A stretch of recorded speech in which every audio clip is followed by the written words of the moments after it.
Γεια σας, είμαι ο Θόδωρος Λέλεκας και αυτό είναι το πρώτο επεισόδιο του καινούργιου μου podcast που λέγεται Extra Brut και θα βγαίνει στον αέρα κάθε Δευτέρα σε όλα τα social media.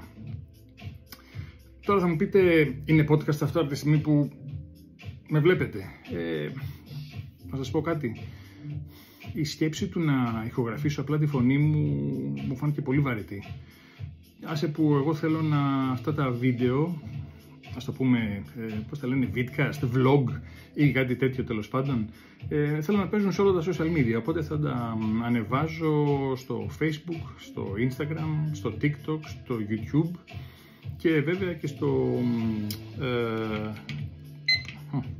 και στο X ή Twitter για μας τους παλιότερους.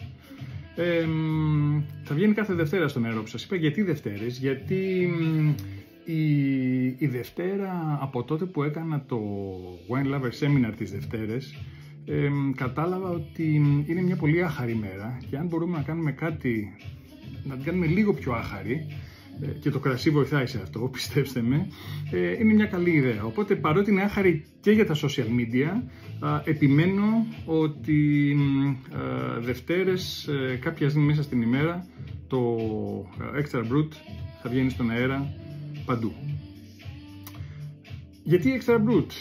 Γιατί φαντάζομαι ότι ειδικά εσείς που ξέρετε από σαμπάνια, γνωρίζετε ότι μια σαμπάνια η οποία έχει ζάχαρη μέχρι 6 γραμμάρια ανά λίτρο στον ντοσάζ της κατηγοριοποιείται ως Extra Brut.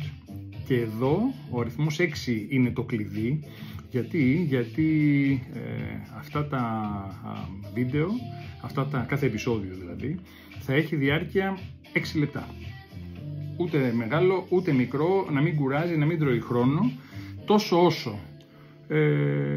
Για μένα αυτό θα είναι μια πρόκληση, δεν σας κρύβω. Όσοι με ξέρετε, νομίζω γνωρίζετε ότι όταν μιλάω για κάτι που μου αρέσει, όταν μιλάω για κάτι το οποίο με παθιάζει, μπορώ να μιλάω ώρες, μέρες.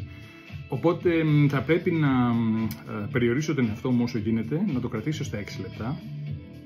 Και μάλιστα, εδώ έχω πάρει και αυτό το μαγικό εργαλειάκι. Αυτό ξέρετε είναι αυτά που τα έχουμε στην κουζίνα να χτυπήσουν, μην μας πράξει το παστίτσιο.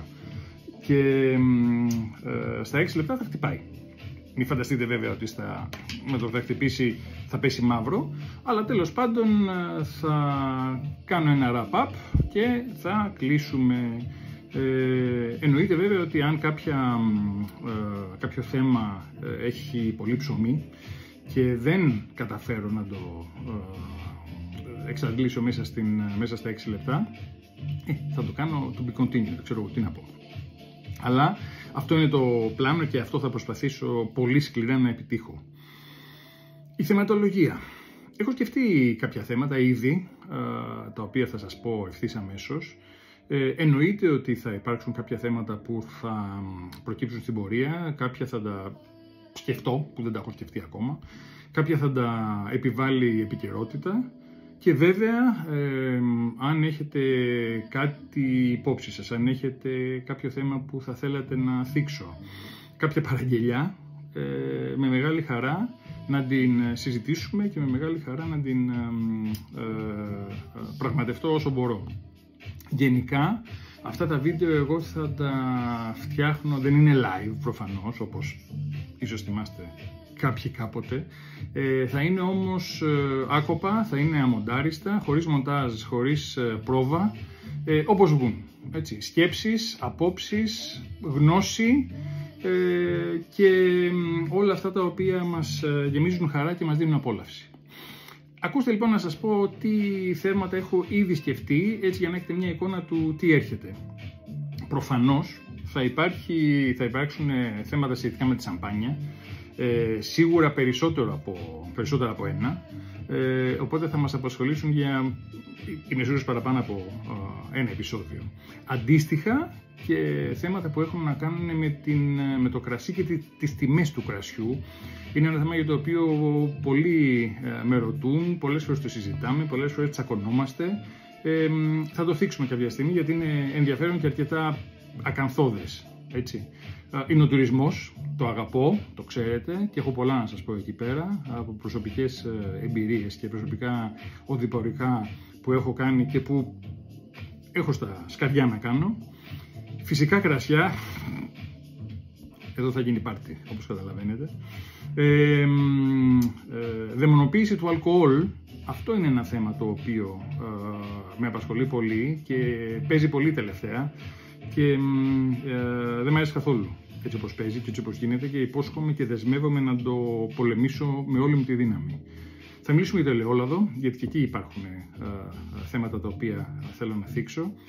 Χύμα κρασί, άλλο πάρτι από εκεί, χύμα τσίπουρο και αποστάγματα επίσης. In memoriam, πέρσι το 2024 έφυγαν από το χώρο του κρασιού 4 άνθρωποι οι οποίοι έπαιξαν ο καθένας το δικό του ρόλο και είχε τη δική του πορεία. Υπόθηκαν πολλά, γράφτηκαν διάφορα. Θέλω να πω κάποια πράγματα εγώ για αυτούς. Πολύ επιγραμματικά να σας πω ποιοι είναι. Είναι ο Κυριάννης Μπουτάρης, ο Μανώλης ο Γεμιαδάκης, ο Διογέννης Χαρλάφτης και ο Τάσος Πικούνης. Κλιματική αλλαγή,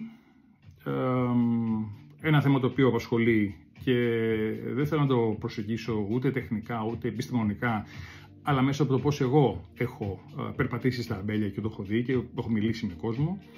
Κεφάλαιο παλαίωση, κεφάλαιο γαριδομακαρονάδα, και έχω πολλά να πω εκεί, πιστέψτε με, και μαγειρεύοντας με κρασί.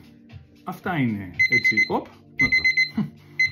Τελικά 6 λεπτά δεν είναι πολλά, θα ζοριστώ μου φαίνεται, αλλά ελπίζω ότι θα τα καταφέρω. Αυτά για το πρώτο επεισόδιο. Σας ευχαριστώ πολύ αν μείνατε μέχρι το τέλος που μείνατε. Αν θέλετε, θα είναι μεγάλη μου χαρά να προωθήσετε αυτό το επεισόδιο και να ενημερώσετε και ανθρώπους οι οποίοι ενδεχομένως να έχουν τα ίδια ενδιαφέροντα μαζί μας και να αγαπούν το κρασί και όλα τα παρελκόμενα. Εμείς θα τα πούμε σε μια εβδομάδα. Γεια χαρά.